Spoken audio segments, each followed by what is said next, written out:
This is the drive home with TT for the Millwall drive home. Driving home from the Den,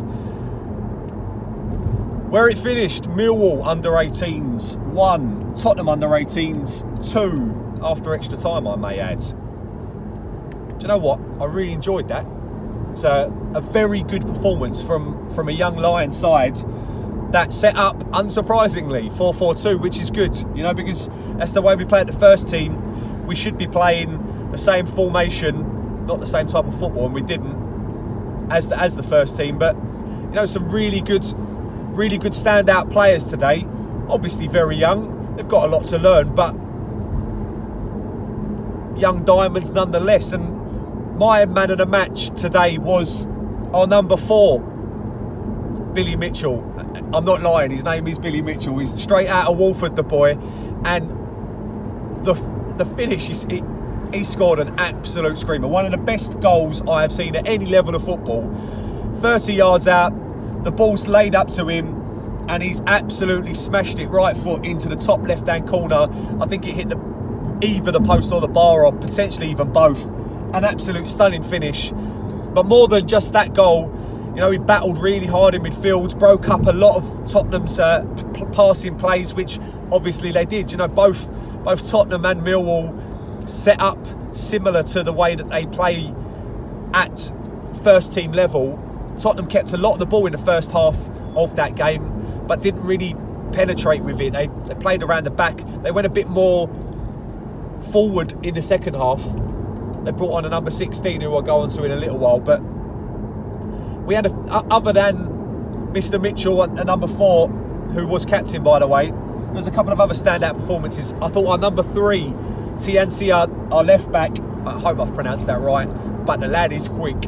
And not only is he quick, he shows desire, bit of skill on the ball as well.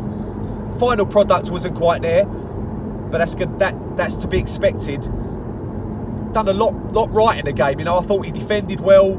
He bottled up Mauricio Pochettino's son. Now, I don't know how good Pochettino's boy is, but Tottenham players didn't pass to him. I don't know whether they didn't pass to him because he's the coach's boy, or because of the fact that TNC just had him in his pocket, because he done really well, certainly second half. We had another couple of... Duncan, our number 8, I thought done really well in midfield, and we missed him when he went off, to be honest. We struggled once he went off. Number 11 as well, Davis, put in another good performance. You know, all around the park, they showed elements of skill. They showed the ability to pass the ball around, some really good triangles of football. And there's enough to look forward to. And hopefully they go on to the next level up, and one or two of them may well break it into the first team. We've done, like I said, we've done really well first half. And we'll move on to ref watch as I do. I'm not going to say too much, but we're 1-0 up. Defending the lead at home. Millwall wearing a badge. Can you guess how many minutes there were? Injury time. It weren't 4 minutes. It was not 5 minutes, but under 18 football, we had a grand total of 6 minutes injury time, of which Spurs score in the 5th of those 6 minutes of injury time. Corner to the back post. We really should have cleared it, and the number 16 has tapped it in. Now that gives me the chance to go on to the number 16, the Spurs number 16. Great amount of skill, lightning quick. Loves a step over. Attitude absolutely stinks. The boy will not, and I tell you now, will not make it at any level of football because of his attitude. Unless he changes it, which he doesn't look like he's going to, unless he gets an attitude or personality change. Disgraceful. You know, his body language is all over the place. And then another bit of ref watch. He's absolutely stamped on our number 2. Done really well to try and stay with him the second half, or did get murdered. But he stamped on him. The number 16 stamped on him and squeezed his foot into it like he was stubbing out a cigarette. Disgusting. Right in front of the linesman, who just, he's looking at it, doesn't send him off. I don't know why. I have absolutely I don't understand why. Loads of bookings in the match. That was definitely a red. Would have made no difference to the scoreline. But it's just shows the attitude of the player. Number 16 from Spurs, you are going nowhere. Mark my words. Anyway, now we'll move. Like I said, I felt that I was happy watching that game.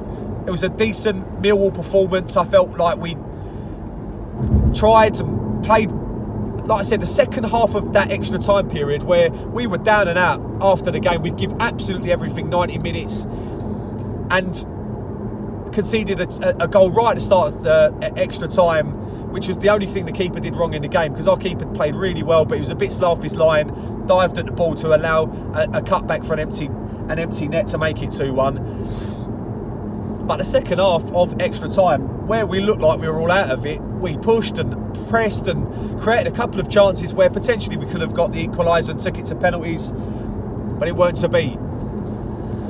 But under 18s, you done Millwall proud. You wore the shirt well, and I was very happy to watch her. So great for the future. We move on to Saturday, where we are going up to Stoke, and we need a performance. We need a win. The full team need a win. And one thing I did like about today is Harris was there. You know, Byron Webster, Aidan O'Brien, Steve Morrison, my boy, and Jason, who we've brought, another one of my under-8 lines. They're all coming at some stage, although he is a Spurs fan. I'm trying to convert him. That's him in the background. Let's see if we can get him to come to a few more games. But it was good that they got to see the full-time players who are really nice. They need a performance on Saturday. You know, for the first time in a long time, the clamour for Harris out, the Harris out brigade are in full voice, and it is hard to argue with what they're saying. We've gone for a bad patch. I'm not in the Harris out brigade, and it's not because of my loyalties to him as a player or him as a legend of the club. I think he's got enough in him to be able to turn us around.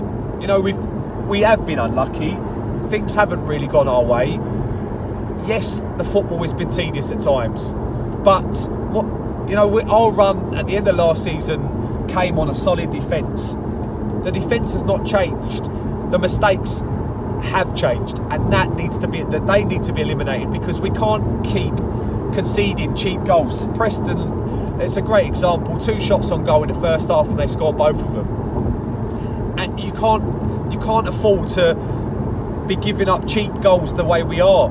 We need to get back to being hard to beat, hard to break down, and I think Harris will get that out of them. It's all well and good saying this manager will do this or this manager will do that, and our football's boring. It isn't easy to watch. There are no managers out there that understand the club better than Neil Harris, and there is no one out there that I want running my club more than Neil Harris. He will come good. This team will turn it around. And no, I don't want to get relegated. And no, I'm not going to say I'm going to settle for second best, because I want us to be winning games week in, week out. And it's depressing the way the things have been happening. But things will start to turn around, believe me. We'll get to January and hopefully we can strengthen. In my opinion, we need a striker, we need a left midfielder, and I think we need, the talk on Twitter, a few of the people about bringing an experienced goalkeeper that will actually challenge, and I think we need it. Talk about Tom Heaton, I'd snap your hand off if he could. His wages are going to be a problem, but if we could get someone like that in, I think it would make a massive difference. We've got enough in the squad to stay up. There's enough in this team. There's enough quality. You just need to get the belief. We need something to go away. Players they're human. When things are falling the wrong way and we're conceding silly goals, it's hard to get up and go again. But that's the one good thing with Neil Harrison and the boys, is that it just takes one result, and Stoke could be that result. It's going to be a tough place to go, but the atmosphere will be rocking. We will get fully behind the boys. We've sold 1,300 tickets. We will give absolutely everything on the terraces, and hopefully, whatever way, however it happens, we need 3 points, and I think we can do it. We lost again today. I'm driving home every single week and we've lost, but I'm proud of our under-21s, and I look forward to Saturday where we're driving up to Stoke. There'll be another Millwall drive home. Thank you for watching. For whoever does watch this, I appreciate all the comments, people coming up to me saying that they like it. This is why I do it. Big one Saturday. Come on, you Lions.